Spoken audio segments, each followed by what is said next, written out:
नमस्कार दोस्तों, capital one Studios में मैं आपका बहुत बहुत स्वागत करता हूं। जैसा कि हमारे यहाँ एक प्रथा है, हम लोग बहुत ही सीरियस टॉपिक्स को हमेशा चुन के लेके आते हैं आपके पास। और आज भी हम लोग एक बहुत ही सीरियस टॉपिक को चुन के लेके आए हैं। जी हाँ, जब मैं आपका इंट्रोडक्शन उनसे करवाऊँगा आप भी हैरान होंगे कि मैंने एक सीरियस टॉपिक के टैग के नीचे इन्हें कैसे डाल दिया। लेकिन धीरे धीरे इस चीज़ का खुलासा भी हम लोग आपके साथ करते रहेंगे। फ़िलहाल आपका जानना ये ज़रूरी है कि यंग टैलेंट को हम लोग हमेशा प्रमोट करते आए हैं। और ऐसे ही एक यंग आर्टिस्ट को आज हमने अपने यहाँ बुलाया है, जिनका नाम है नेहा नाज। तो आइए उनसे रूबरू होते हैं। नमस्कार मैम, कैसे हैं आप? नमस्कार, नेहा नाज की तरफ से। आपको इस स्टूडियो में और हमारे साथ यहाँ पर बैठना आज कैसा लग रहा है? मुझे तो लग रहा है कि कुछ बहुत अच्छा होने वाला है और बहुत सी चीज़ें मैं सीख के जाऊंगी आपसे। ये तो खैर आपने बहुत बड़े शब्द कह दिए। हम लोग सीखने के लिए तो बैठे हुए हैं खुद, और आपने हमसे ही सीखने की बात कह दी।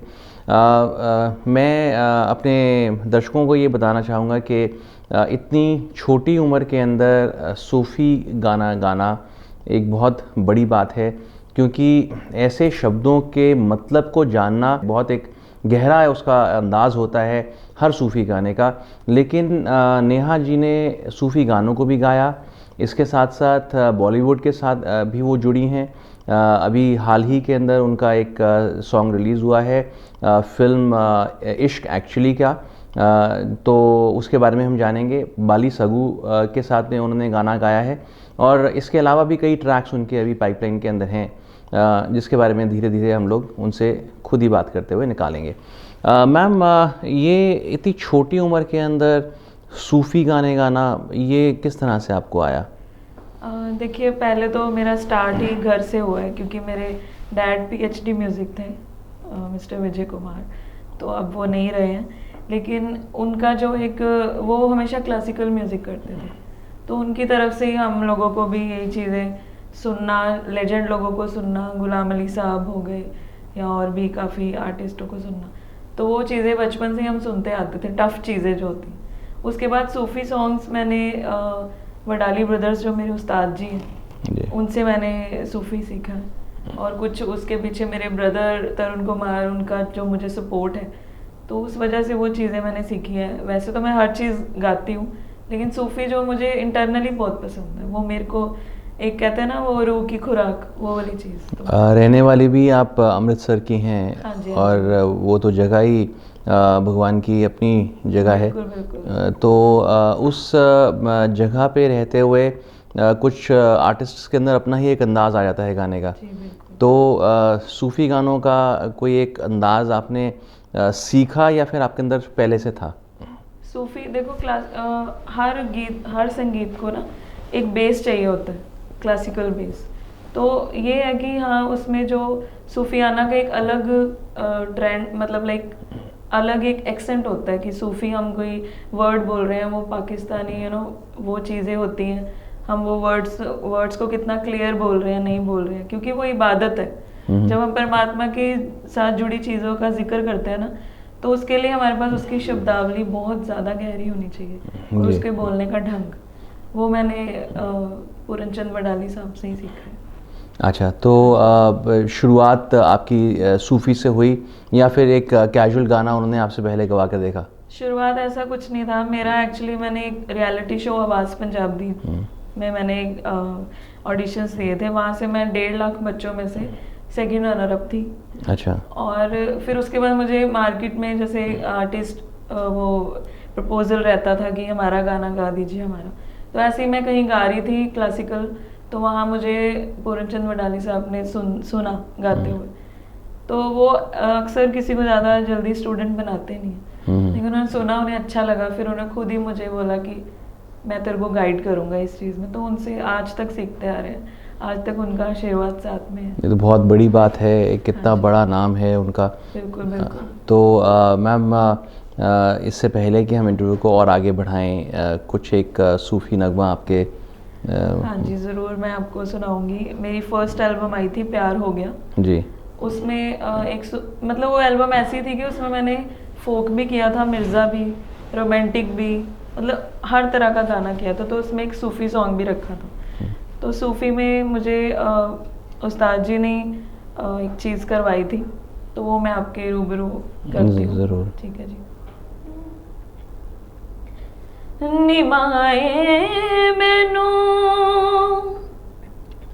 खेड़ियां दी गल नाख, निमाए मैनू खेड़ियां दी गल नाख, रांझा मैंडा मैं रांझे दी, रांझा मैंडा मैं रांझे दी, खेड़ियां दी कुड़ी चात,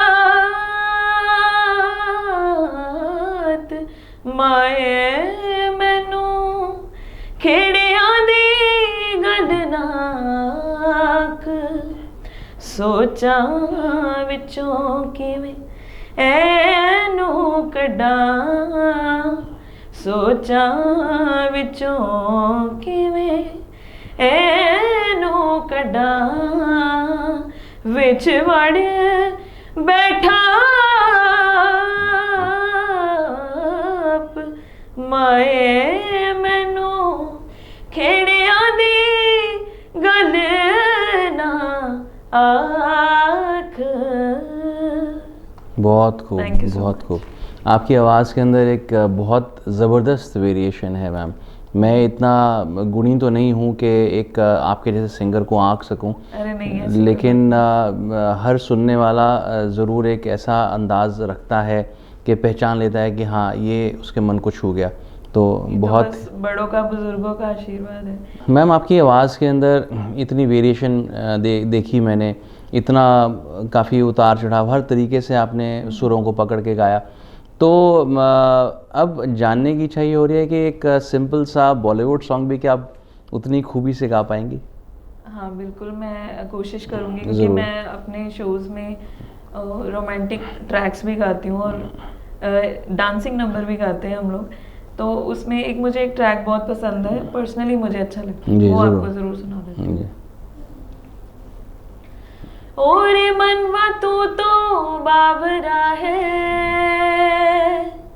तू ही जाने तू क्या सोचता है, तू ही जाने तू क्या सोचता है बाबरे, क्यों दिखाई सपने तो सोते जागते, जो बरसे सपने बूंद बूंद नैनों को मूंद मूंद, जो बरसे सपने बूंद बूंद नैनों को मूंद मूंद, कैसे मैं चलूं देख ना सकूं अनजाने रास्ते, सुन रही हूँ सुध बुध खो के कोई मैं कहानी, पूरी कहानी है क्या किसे है पता, मैं तो किसी की होके ये भी न जानी, रुत है ये दो पल किया रहेगी सदा, रहे सदा, रहेगी सदा, जो बरसे सपने बूंद बूंद नैनों को मूंद मूंद, कैसे मैं चलूं देख ना सकूं अनजाने रास्ते। Thank you so बहुत खूब, बहुत खूब। तो मैम इसके बाद फिर आपका सफ़र शुरू हुआ कुछ बॉलीवुड की तरफ को? हाँ फिर ऐसा था कि मेरी फिर सोलो एल्बम्स आई हैं, पहले 2, अभी आपको जिक्र किया प्यार हो गया, उसके बाद मेरी पंजाबन बाय हार्ट मतलब दिल से पंजाबी, वो एक एल्बम आई। उसके बाद फिर कुछ धीरे धीरे ऐसे ही हमारा काम बढ़ता गया। फिर बॉलीवुड से मुझे ऑफ़र आया था इश्क एक्चुअली मूवी का, उसमें सॉन्ग था इंजर पिंजर, वो डुएट सॉन्ग है, तो वो किया। फिर एक जो मेरा ड्रीम मैं आपको बता ही नहीं सकती कि वो इतना बड़ा था, क्योंकि बाली सहगल जी की मैं बहुत बड़ी फ़ैन हूँ शुरू से ही, बचपन से उनके जो ट्रैक्स मैंने सुने हैं, इवन उन्होंने नुसरत फ़तेह अली खान साहब जी के भी ट्रैक्स रिमिक्स किए हैं, उनको खुद गवा चुके हैं वो, तो हम दूर दूर तक नहीं सोच सकते कि बाली सहगुल जी साथ भी काम हो सकते हैं। तो उन्होंने कहीं सुना था मुझे, तो उन्होंने बोला वो लड़की बुलाओ उसको, उसका रिकॉर्ड करने गाना। तो मतलब वो ऐसा किस्सा था कि जैसे वो रूम में बैठे हैं, मुझे उन्होंने बुलाया है स्टूडियो में ही, तो मैं गई हूँ। तो मतलब मुझे यही था कि मैं इनसे ना, आज तक ऐसा भी नहीं हुआ कभी कि मैंने किसी सेलिब्रिटी से कोई फ़ोटो खिंचाई हो या कुछ हो, ऐसा मुझे शौक नहीं था, लेकिन उनके साथ ज़रूर था। तो मैंने जाते ही कि पहले तो मैंने पिक करनी है, बाद में मुझे नहीं पता गाना क्या करना है नहीं करना, अरे बैठ 1 मिनट। तो फिर मैंने गाया गाना, वो बड़ी प्यारी सी चीज़ थी, मैं आपको गुनगुना के सुनाती ज़रूर हूँ। ज़रूर। तो वो था ऐसे एक ही लाइन सुनाऊंगी आपको उसकी, बड़ी प्यारी। जानिया है यादां तेरिया वे सजना, मैं दिल दी नुकरे संभालिया है वे, हाय यादां तेरिया वे सजना, मैं दिल दी नुकरे संभालिया है वे। सो ये ऐसे टप्पे थे सारे। तो जब मैं स्टूडियो में गा के बाहर आई तो मुझे वाली सर ने पहले ये बोला कि तूने मेरे साथ पिक करवानी थी ना, तो अब तू, मेरा ड्रीम है कि मैं तेरे साथ पिक करवाऊँ। उन्होंने अपने फ़ोन पे मेरे साथ सेल्फीज ली, मुझे सेंड की, मतलब उनका एक अंदाज ही अलग था। तो वो वाकई लेजेंड बंदे हैं और सैल्यूट है उनको कि उन्होंने, मैं लकी हूँ कि मैंने उनका काम किया। बिल्कुल मैम, जैसे आप अपने आप को लकी मानती हैं, वैसे हम लोग भी इस समय अपने आप को लकी मान रहे हैं, बिकॉज़ ये बात मैं ज़्यादा आपसे तो नहीं बल्कि अपने दर्शकों से कहना चाह रहा हूँ। पर आप मीडियम हैं, माध्यम हैं, तो मौका भी है। तो मैं यही कहना चाहूँगा कि जब ऐसी आवाज़ को हम लोग सुनते हैं जिसने इतना रियाज़ किया होता है, जिसने इतना अपने अंदर जो है अपने डिसिप्लिन के थ्रू अपने आप को इतना साधा हुआ होता है, तो कहीं ना कहीं नेचर के इतनी क्लोज़ आप लोग चले जाते हैं कि हमें उस नेचर के दर्शन आपकी इस आवाज़ से हो जाते हैं। सो यही चीज़ हर एक ऐसे व्यक्ति के अंदर जो कि प्रैक्टिस करता है उसमें अपने आप ही आ जाती है। सो बहुत अच्छा लग रहा है इस समय आपकी इस आवाज़ को सुनकर, रूह को छूती है। सो इसके बाद फिर बाली सहगुल जी ने आपके साथ कोई ट्रैक भी किया? हाँ बिल्कुल, ये जो अभी आपको 2 लाइनें मैंने सुनाई, अच्छा, ये उसी ट्रैक की ये थी? कैफ़े पंजाब एल्बम है उनकी। उसमें इन्होंने पाकिस्तानी सिंगर्स और बॉलीवुड सिंगर्स लिए हैं, पंजाब का सिर्फ मैंने उनका ट्रैक किया। पंजाब से मैं ही एक लड़की थी, जब अभी तो मैं मुंबई में रहती हूँ लेकिन तब मैं पंजाब में थी। तो मुझे मतलब आई कांट एक्सप्लेन कि वो क्या फीलिंग थी मेरे लिए। मेरी आपसे इंटरव्यू से पहले जब बातें हो रही थी तो आपने कहा कि पंजाब की एक खुशबू जो है वो दिल्ली में कहीं मिली नहीं। तो मुश्किल तो रहती है। थोड़ा ਜਿਹਾ ਇਸ ਇੰਟਰਵਿਊ ਨੂੰ ਹਲਕਾ ਕਰਦੇ ਹੋਏ ਤੇ ਪੰਜਾਬੀ ਮਿਕਸ ਕਰਦੇ ਹੋਏ ਮੈਂ ਤੁਹਾਨੂੰ ਇੱਕ ਚੀਜ਼ ਇਹ ਰਿਕੁਐਸਟ ਕਰਨਾ ਚਾਹਾਂਗਾ ਕਿ ਸਾਡੇ ਪੰਜਾਬੀ ਵਿਊਅਰਸ ਵੀ ਬਹੁਤ ਹੈਗੇ ਨੇ। ਇੱਕ ਸਾਡਾ ਰੱਬ ਦੀ ਦਇਆ ਨਾਲ ਇੱਕ ਚੈਨਲ ਚੱਲਦਾ ਹੈ santbani.com, ਔਰ ਮੈਂ ਇਹ ਚਾਹਾਂਗਾ ਕਿ ਇੱਕ ਰੂਹਾਨੀ ਜਿਹਾ ਕੋਈ ਇੱਕ ਨਗਮਾ ਜਿਹੜਾ ਰੱਬ ਨੂੰ ਛੂੰਹਦਾ ਹੋਇਆ, ਰੱਬ ਦੇ ਹਵਾਲੇ ਦਾ, वो तुसी साड़ी नज़र करो। ठीक है, तो उसमें आप क्या सुनना चाह रहे हो? मतलब सूफ़ी के पंजाबी? सूफ़ी, अच्छा सूफियान, मतलब जहाँ पर जिथे उन्हां दी खुशबू, उन्हां दी सानू झलकियां दिखन। ते मैं ये मानदा है कि अगर ये छोटा जिहा क्लिप कट के असी संत बानी ते चलावांगे ते उन्हां दे अंदर भी जिहड़ा हैगा एक बहुत ही अच्छी फीलिंग आएगी। क्या बात है, तो ज़रूर मैं आपको सुनाती हूँ। वो मेरा इवन मतलब कभी सूफीज में इस ट्रैक की बहुत डिमांड होती है जो मैं अभी आपको ज़रूर। किसी के पास सब कुछ हो तो जलती है दुनिया, किसी के पास कुछ ना हो तो हंसती है दुनिया, हमारे पास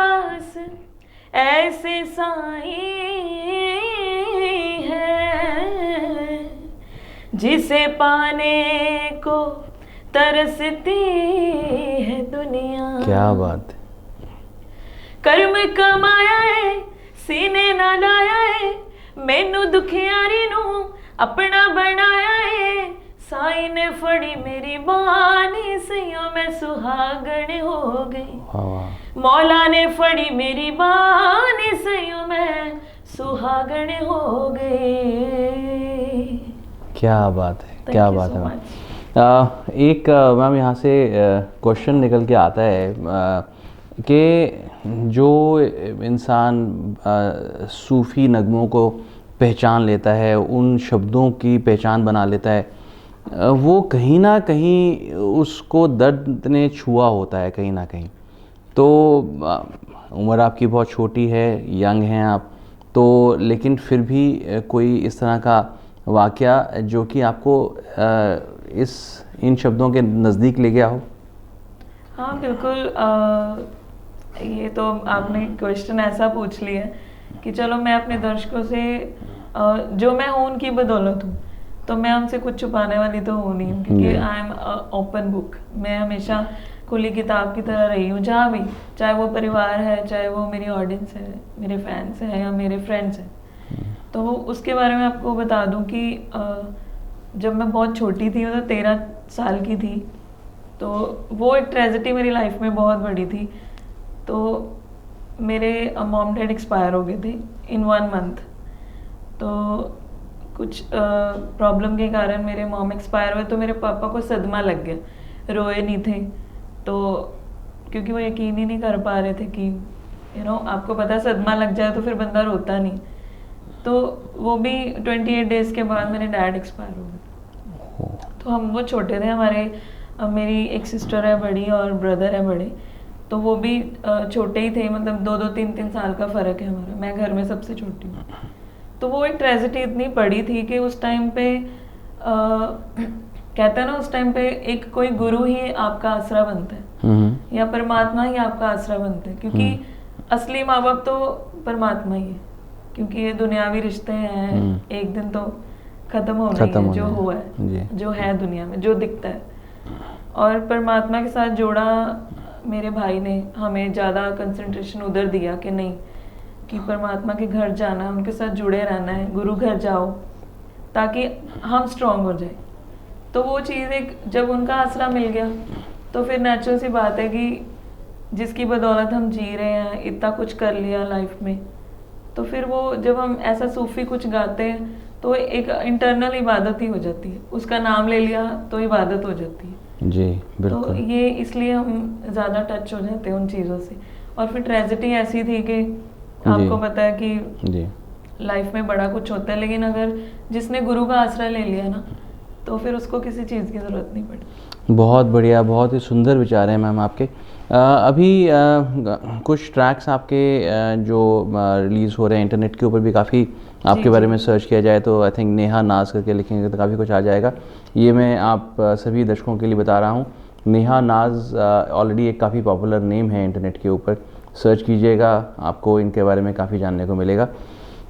तो मैम यहाँ से कुछ ज़्यादातर देखा जाता है कि जो प्रोफेशनल सिंगर्स हो जाते हैं वो ज़्यादातर एल्बम्स की तरफ उनका रुझान हो जाता है, प्लेबैक सिंगिंग इतना ज़्यादा इम्पोर्टेंट नहीं रहती उनकी लाइफ में। उसके पीछे भी एक रीज़न है, क्योंकि playback singing it's not a game ना, वो एक टफ चीज़ है, वो खेल नहीं है। प्लेबैक सिंगिंग का मतलब ये है कि आप बहुत रियाजी हो, बहुत मंझे हुए कलाकार प्लेबैक सिंगिंग कर पाते हैं।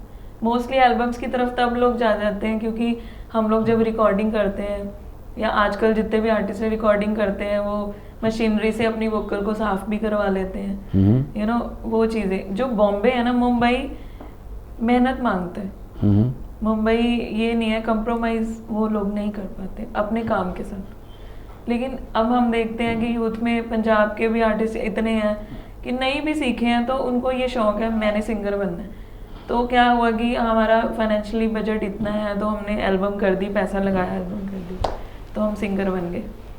तो उनकी डिमांड इसलिए नहीं हो पाती क्योंकि वो मंझे हुए नहीं होते।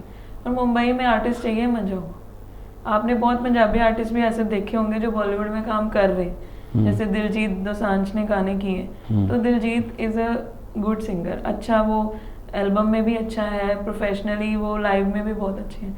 अब मैंने रिसेंट एक गाना किया था, बाब का हालिया वेस्ट साइड रिकॉर्ड से उन्होंने मेरा गाना किया था, ऑस्ट्रेलिया से है वो।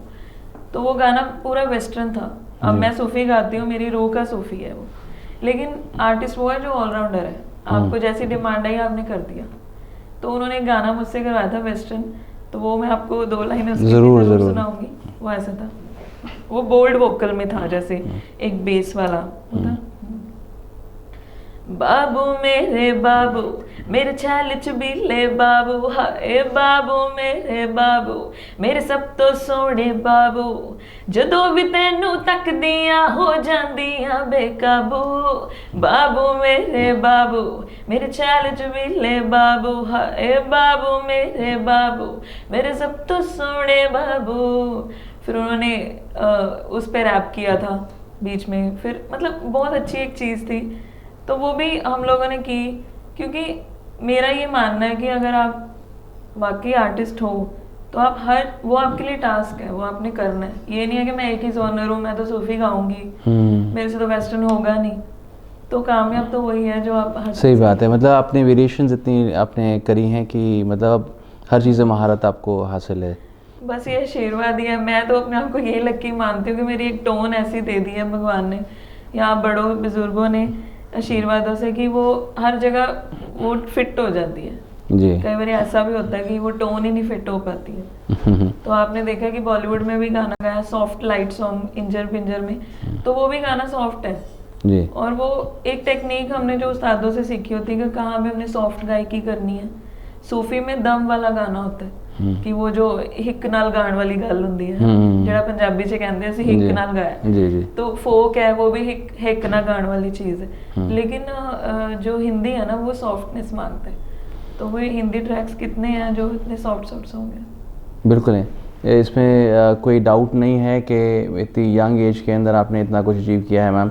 और यहाँ बस एक छोटी सी आपसे रिक्वेस्ट करूँगा कि कैपिटल वन को और संत वानी हमारा जो स्पिरिचुअल एक कोशिश है उसको देखने वाली जेंट्री जो है यंग है और काफ़ी अच्छे से हमारे साथ जुड़े भी हुए हैं। तो आई एम श्योर कि जब वो आपको सुनेंगे तो आपसे कुछ ऐसी बातें ज़रूर जानना चाहेंगे कि जो उनके लिए हों। तो ऐसा क्या एक मैसेज है जो आप यूथ को देना चाहेंगी? ओके, यूथ मतलब आप आर्टिस्ट यूथ मांग रहे हो कि दूसरी वाली यूथ? मैं बेसिकली आपके थ्रू उन प्रोफेशनल्स, उन अपकमिंग प्रोफेशनल्स के लिए एक संदेश मांग रहा हूँ जो इस लाइन के अंदर जो समझते हैं उनकी आवाज़ में कुछ है और वो कुछ पाना चाहते हैं लेकिन उनको गुरु नहीं मिल रहे, उनको सही गाइडेंस नहीं मिल रही। तो ऐसा क्या करना चाहिए उनको कि मतलब अगर गुरु ना मिलें तो निराश होकर बैठ जाएं या फिर कहाँ जाएं, किससे पूछें? मैं तो एक चीज़ जानती हूँ कि जिस बंदे ने सोच लिया ना कि मैंने आगे बढ़ना है तो वो खुद ही रास्ता निकाल लेता है। पहली बात तो उनको सजेशन देने की भी ज़रूरत नहीं होती क्योंकि उनके अंदर एक टारगेट ऐसा दिमाग में बैठा होता है। लेकिन मैं आपको उनको मैं ये ज़रूर मैसेज दूंगी कि अगर आप चाहते हो कि हम आगे लाइफ में आए, हमें गुरु नहीं मिल रहा, कईयों की कुछ मजबूरी है, कईयों को कुछ है, कईयों को फैमिली सपोर्ट नहीं है, तो उनको मैं यही बोलूँगी कि आप जैसे सॉन्ग सुनते हैं या यूट्यूब में आप इतने वीडियो सर्च करते हो, गाने सुनते हो, तो उसमें आप लेजेंड्स को सुनना शुरू किए। जैसे खान साहब, नुसरत फ़तेह अली खान साहब है, गुलाम अली साहब है, या और कितने, मेहंदी हसन जी हैं। उनकी चीज़ें सुनिए और उनको गाने के साथ साथ उनके साथ साथ गाने के लिए ट्राई करिए। उससे क्या होगा कि आपका गला जब उन चीज़ों के लिए खुलेगा तो आपका रियाज होगा, क्योंकि उनकी चीज़ें ऑलरेडी बहुत टफ है, उनको तो हाथ डालनी मुश्किल है। तो जब आप हाथ डालोगे थोड़ा बहुत ये होगा कि आपका गला खुद ब खुद उसकी डेप्थ बनती जाएगी, क्योंकि आपका जोर लग रहा है, वो सूर्य ऐसे लगाए होंगे कि आपका जोर वहाँ लगना है। तो जैसे जैसे आप उनको ट्राई करते रहोगे धीरे धीरे वो मंचता जाएगा, तो आपका गला भी मंचेगा। तो उससे क्या है कि आपका घर बैठे रियाज भी हो जाएगा, और जो इतने प्लेटफॉर्म्स आ रहे हैं, अभी इंडियन आइडल है और भी कितने रियलिटी शोज है, उसमें ट्राई करो, बस बहुत अच्छा हो जाएगा। बहुत बहुत शुक्रिया मैम आपका हमारे साथ ये समय निकालने के लिए, हमारे को अपने बारे में इतना कुछ बताने के लिए और ख़ास तौर पे इस मैसेज के लिए। Thank you तो so much. मैं फिर से आपसे रूबरू हूँ सिर्फ ये बताने के लिए कि ये हमारी एक कोशिश रहती है कि हम आपको नए नए कलाकारों से मिलाते रहें, नए लोगों से मिलाते रहें। प्रोफेशनल्स भी इस पोडियम पे आए हैं, बिजनेसमैन भी आए हैं, आर्टिस्ट्स भी आए हैं। सिर्फ कोशिश और सिर्फ एक हमारी उम्मीद ये रहती है कि आप तक हम वो संदेश पहुंचा सकें कि क्या आपने उनसे सीखना है और कैसे सीखना है। इस इंटरव्यू को यदि आपने पसंद किया हो, लाइक किया हो, तो एक कोशिश और कीजिए सब्सक्राइब बटन को दबाने के लिए। तो इससे हमारे को एप्रिसिएशन तो मिलेगी, पर हम ये समझेंगे कि आपका प्यार भी हम तक पहुंच गया। धन्यवाद।